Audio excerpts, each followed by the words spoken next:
आज महाराष्ट्रामध्ये आपण पाहिलं की आमच्या महिलाच असुरक्षित आहे, लहान मुली असुरक्षित आहेत। एकीकडे जे महिलांच्या आरक्षणासाठी विधानसभा आणि लोकसभेमध्ये आमच्या नेत्या सोनिया गांधीजींनी जे बिल आणलं होतं त्याला याच भाजपने विरोध केलेला होता।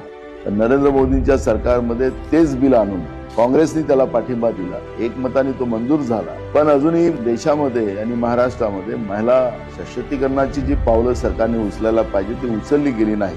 आणि म्हणून त्या दृष्टिकोनातून आमचे नेते राहुल गांधीजींनी महिला सशक्तीकरणासाठी एक महत्त्वाचं पाऊल या ठिकाणी उचललेलं आहे।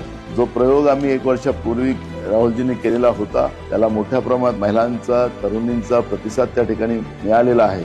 ब्लॉक लेवलवर, तालुका लेवलवर या पद्धतीचं एक अभियान उद्याच्या राजकीय क्षेत्रामध्ये सक्षम नेतृत्व महिलांच्या माध्यमातून जावं हा प्रयत्न काँग्रेसच्या वतीने या ठिकाणी केला जाणार आहे। आणि